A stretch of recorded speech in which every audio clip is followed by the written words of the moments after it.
Hello everyone, विकासू classes में आपका स्वागत है।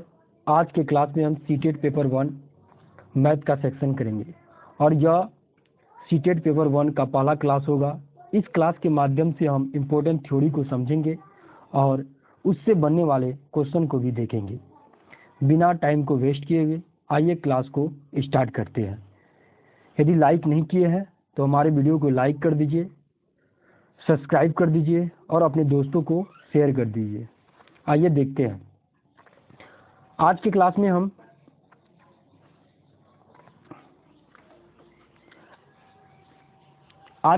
हम देखेंगे सबसे छोटा सार गुणज। सबसे छोटा सार गुणज हम कैसे निकालेंगे। सबसे छोटा सार गुणज,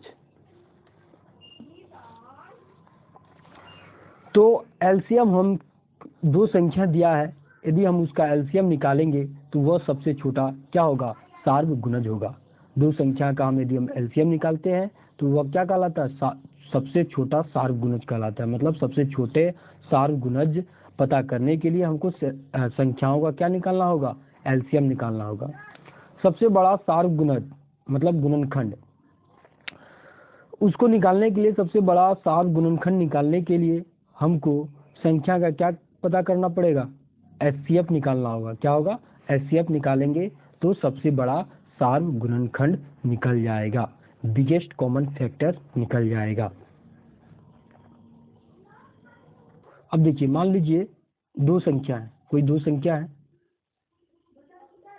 5 और मान लीजिए 15 है, तो बोलेगा कि सबसे छोटा सार्व गुणज निकाले, इन दो संख्याओं का सबसे छोटा सार्व गुणज निकाले। तो हम क्या करेंगे, इन दोनों संख्याओं का क्या करेंगे, हम लॉसो निकाल लेंगे। लॉसो निकाल लेंगे कितना है 5, तो एलसीएम क्या हो जाएगा मेरा 5 गुना 3, तो कितना हो जाएगा 15। यही मेरा सबसे छोटा सार्व गुणज हो जाएगा। क्या हो जाएगा, सबसे छोटा सार्व गुणज हो जाएगा। अब हम क्या करते हैं कि दो संख्याओं का सबसे बड़ा सार्व गुणनखंड निकालते हैं। तो उसके लिए हमको दो संख्या का मौसा निकालना होगा। क्या होगा, मान लीजिए आपको दिया रहेगा कि 5 और 15 है, इन दोनों संख्याओं के सबसे बड़ा कॉमन फैक्टर को निकालें। तो हम क्या करेंगे, इन दोनों संख्याओं का मौसा निकाल लेंगे। तो मौसा कैसे, 5 या 15, तो कितना हो गया, कट गया, तो कितना हो गया, एचसीएफ मेरा निकल गया 5। क्या निकल गया 5। तो यह जो हुआ सबसे बड़ा सार्व गुणनखंड हुआ। कहने का मतलब यही समझ गए कि जब यदि सबसे छोटा बोलेगा तो आपको एलसीएम निकालना होगा, अब बड़ा बोलेगा तो आपको एचसीएफ निकालना होगा। चलिए आगे देखते हैं क्लास में। संख्याओं के प्रकार, अब हम थोड़ा संख्याओं के बारे में भी जान लेते हैं। संख्याओं के प्रकार में सबसे पहला संख्या आता है प्राकृतिक संख्या। क्या आता है, प्राकृतिक संख्या, जिसको हम बोलते हैं नेचुरल नंबर। क्या बोलते हैं, नेचुरल नंबर। क्या बोलते हैं, नेचुरल नंबर। तो इसको हम नेचुरल नंबर बोलते हैं। प्राकृतिक संख्या को क्या बोलेंगे, नेचुरल नंबर। तो गिनती की जो संख्याएं होती है उसे हम नेचुरल नंबर बोलते हैं।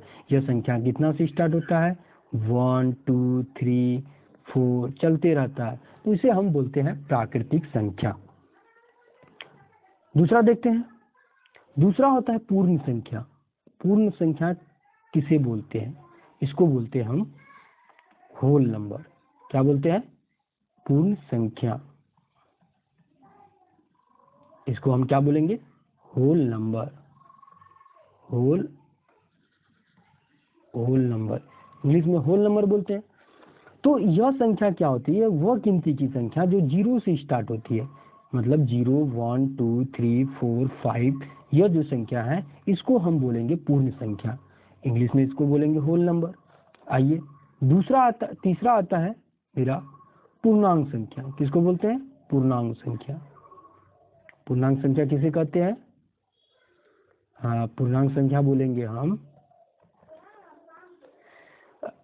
ऋणात्मक, धनात्मक और शून्य के समूह के संख्या को हम पूर्णांक संख्या कहते हैं।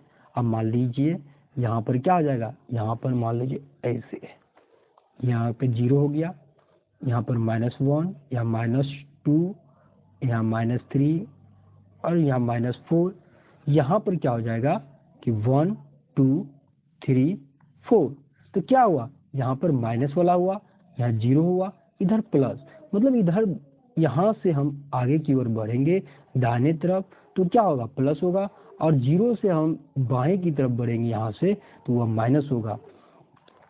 तो यह क्या हुआ, यह सारे समूह को मिलाकर हम क्या बोलते हैं, इंटीजर्स नंबर। क्या बोलते हैं, इंटीजर्स, INTEGERS, इंटीजर्स नंबर। इसको हम इंटीजर्स नंबर कहते हैं।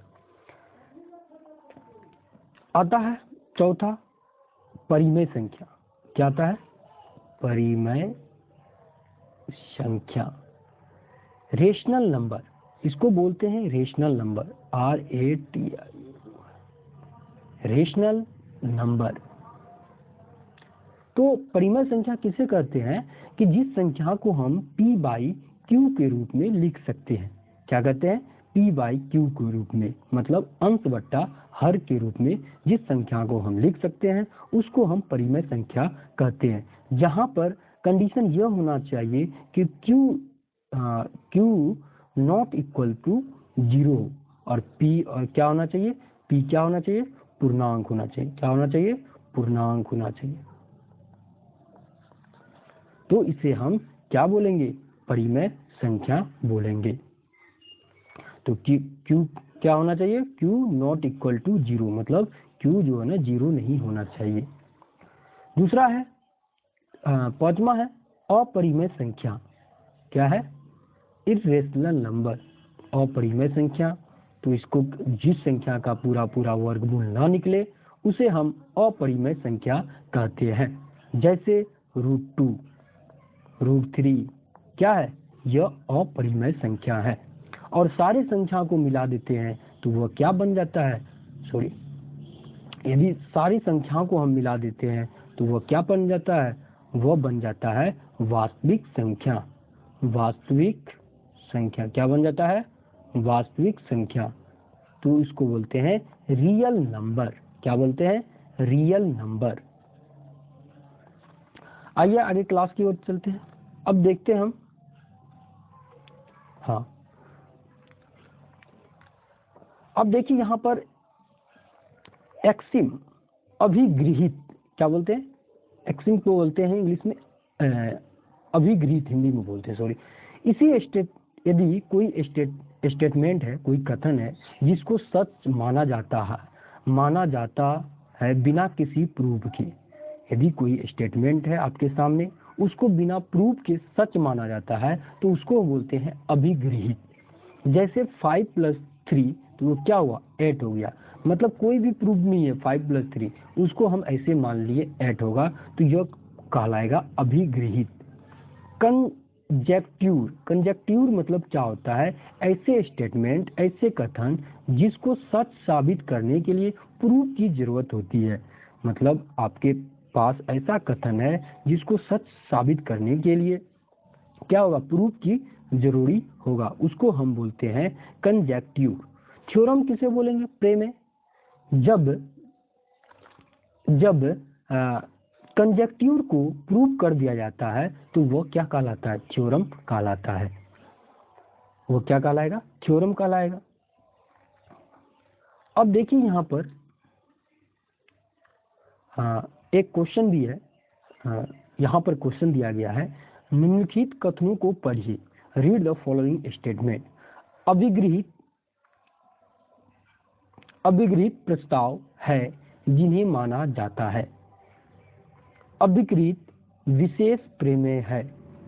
अभिगृहित परिभाषाएं हैं। अभिगृहित को सिद्ध करने पर वह प्रमेय बन जाता है। इन चारों कथनों को हम पढ़ेंगे, इसके बाद आंसर देंगे। अब देखिए यहाँ पर क्या है, अभिगृहित प्रस्ताव है जिन्हें मान लिया जाता है। अभिगृहित प्रस्ताव है जिन्हें मान लिया जाता है। अभिगृहित विशेष प्रमेय है। अभिगृहित परिभाषाएं हैं। अभिगृहित को सिद्ध करने पर वह प्रमेय बन जाता है। तो कौन सा आंसर होगा, यहाँ पर आंसर क्या हो जाएगा, यहाँ पर आंसर हो जाएगा अभिगृहित परिभाषाएं हैं, न कि अभिगृहित प्रमेय है। अभिगृहित प्रस्ताव है जिन्हें मान लिया जाता है, प्रस्ताव तो नहीं है। क्या परिभाषाएं हैं, क्या होगा इसका आंसर सही?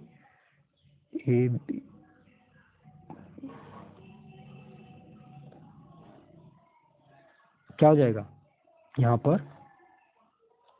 यदि हम सही आंसर की ओर बढ़े तो यहाँ पर 3 होगा, केवल सी। क्या होगा? अभिगृहित क्या है? परिभाषाएं हैं। यहाँ पर प्रस्ताव नहीं है। क्या है? गणित में कोई प्रस्ताव नहीं है, तो यह क्या हो जाएगा? 3 नंबर हो जाएगा। आइए आगे देखते हैं।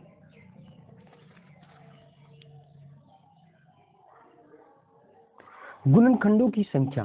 क्या हुआ? कोई संख्या है, उसका हम गुणनखंड कैसे ज्ञात करेंगे, उसका गुणनखंड कितना होगा। सपोज दैट मान लीजिए कि 6 है, सॉरी यहाँ पर 6 है। 6 में गुणनखंडों की कितना संख्या होगा, मतलब 6 जो है ना किस किस से विभाजित होगा, तो इसका गुणनखंड क्या हो जाएगा?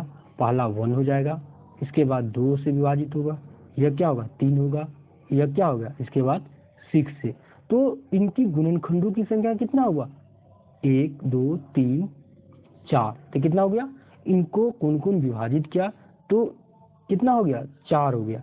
तो इसमें क्या करते हैं, किसी भी संख्या का जब हम गुणनखंड निकालते हैं तो सबसे पहले उसका हम अभाज्य गुणनखंड करते हैं। क्या करते हैं?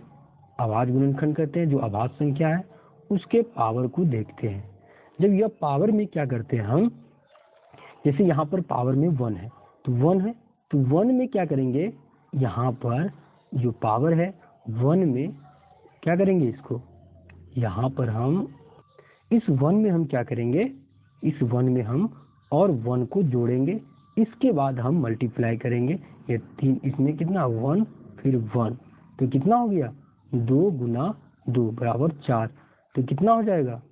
तब यहाँ पर हो जाएगा, कितना हो गया? 2 गुना 2 कितना हो गया? 4 गुणनखंडों की संख्या। और यहाँ भी हम देखें कि कितना है? 4 गुणनखंड है, 1 2 3 4। तो उसी तरह हम निकालेंगे कि 105 धनात्मक गुणनखंडों की संख्या। आइए देखते हैं 105 का निकालते हैं हम। 105 का कैसे निकालेंगे, तो 105 का पहले हम क्या करेंगे? अभाज्य गुणनखंड निकाल लेंगे। 105 का क्या करेंगे? अभाज्य गुणनखंड निकाल लेंगे। 2 से 2 से नहीं लगेगा, 5 से लगाते हैं। 5 गुना 10, 5 एकम 5, 7 या 21। तो कितना आ गया? 3 पर पावर 1, 5 पर पावर 1 और गुना 7 पे पावर 1।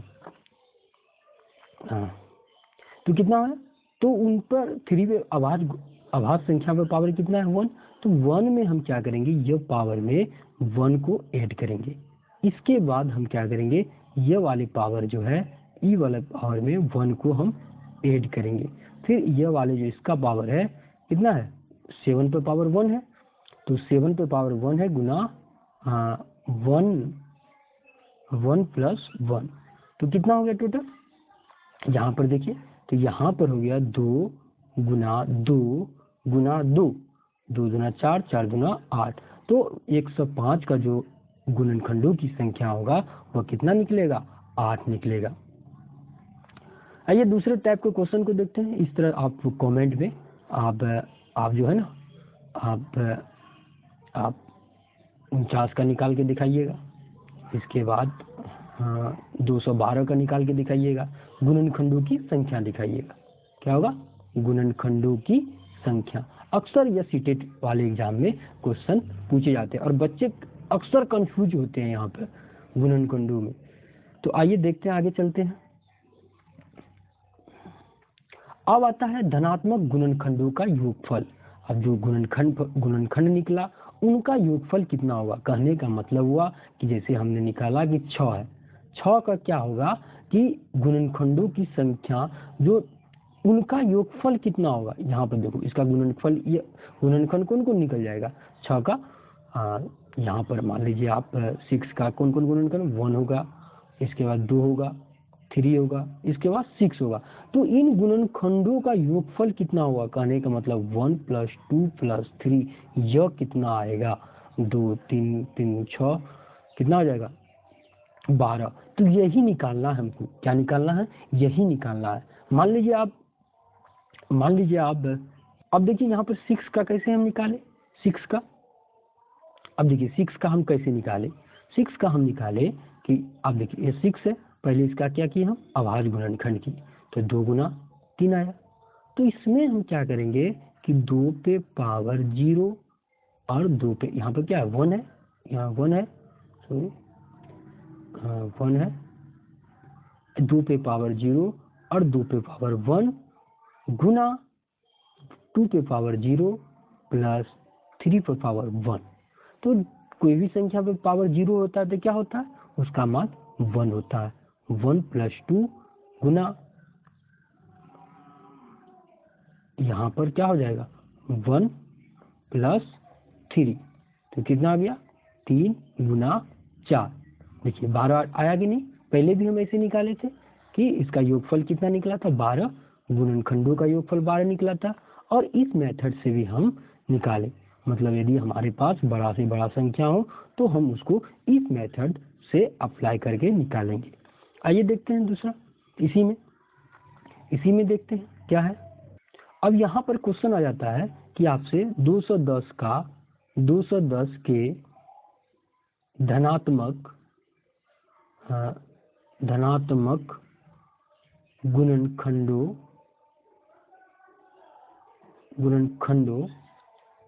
का योगफल बताएं। अब देखिए 210 के धनात्मक गुणनखंडों का योगफल बताना है, तो इसके लिए हमको क्या करना पड़ेगा, तो इसके लिए हमको क्या करना पड़ेगा कि पहले 210 का हम क्या करेंगे, जो 210 है उसका अभाज्य गुणनखंड निकाल लेंगे। क्या करेंगे, अभाज्य 210 को पहले निकाल लेते हैं। 2 से 2 एकम 2, यहाँ पर 0, 2 पंचे 10, फिर कितना लगेगा 5 से 5 दूना 10, 5 एकम 5, फिर 7 या 21। अब क्या निकला हमारे पास संख्या निकल के आया, क्या क्या निकला 2 गुना 5 गुना 7 गुना 3।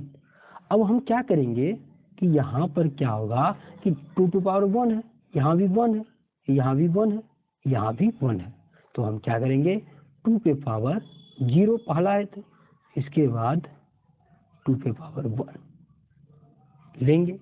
इसके बाद हम क्या करेंगे, यहाँ पर हम क्या करेंगे गुना 5 पे पावर 0 और 5 पे पावर 1, यहाँ क्या करेंगे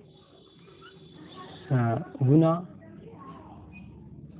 7 पे पावर 0 प्लस 7 पे पावर 1। जो यदि यहाँ पे 2 रहता है तो क्या होता है, फिर यहाँ पे क्या होता है प्लस 7 पे पावर 2 हो जाता है यदि रहता तब। अभी नहीं है इसमें, इस संख्या में नहीं है। और यहाँ पे क्या आ जाएगा 3 पे पावर 0 और 3 पे पावर 1। अब इतना आया। अब यह संख्या को हम क्या करेंगे यहाँ पर, अब देखिए अब यहाँ पर थोड़ा रेजर ले लेते हैं।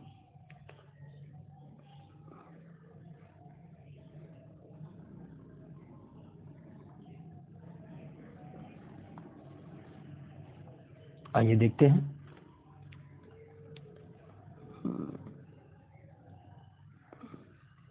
आइए देखते हैं।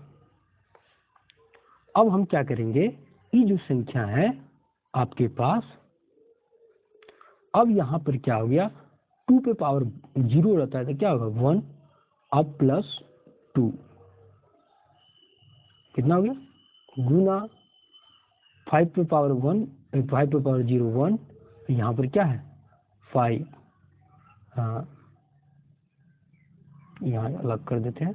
अब यहाँ पर क्या है 7 पे पावर 0 1 प्लस 7, यहाँ पे क्या है गुना 3 पे पावर 0 1 गुना 3। अब देखिए यहाँ पर, तो यहाँ पर क्या हो गया 3 हो गया, यहाँ पर 5x 6 हो गया, यहाँ पर 8 हो गया और यहाँ पर 4 हो गया। अब इतना को हम क्या करेंगे सॉल्व करेंगे, कितना होगा 4 18, 18 8 18 अट्ठे 6 कितना है 3 है, कितना था 3 गुना 6 गुना 8 था, और क्या था 3 गुना 6 गुना 3 गुना 6 गुना 8 गुना 4 था, 3 गुना 6 गुना 8 गुना 4।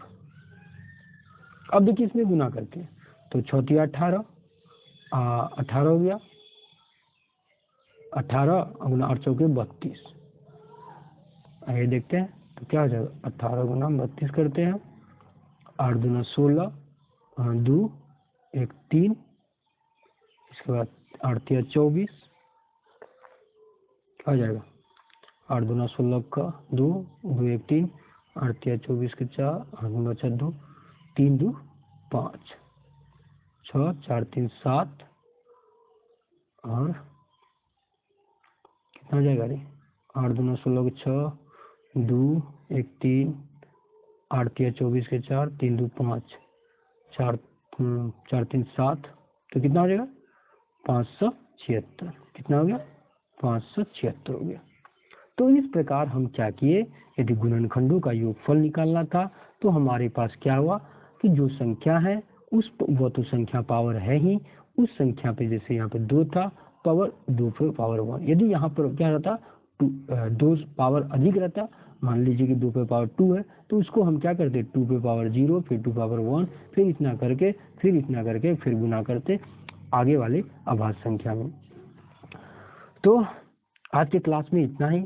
आप लोग कमेंट में अभाज्य गुणनफल आप लोग कमेंट में यह सारे का धनात्मक गुणनखंडों का योगफल निकाल कर रखिएगा। पहला क्वेश्चन है 145, दूसरा है 512, ये क्वेश्चन है, आप लोग निकाल के रखिएगा।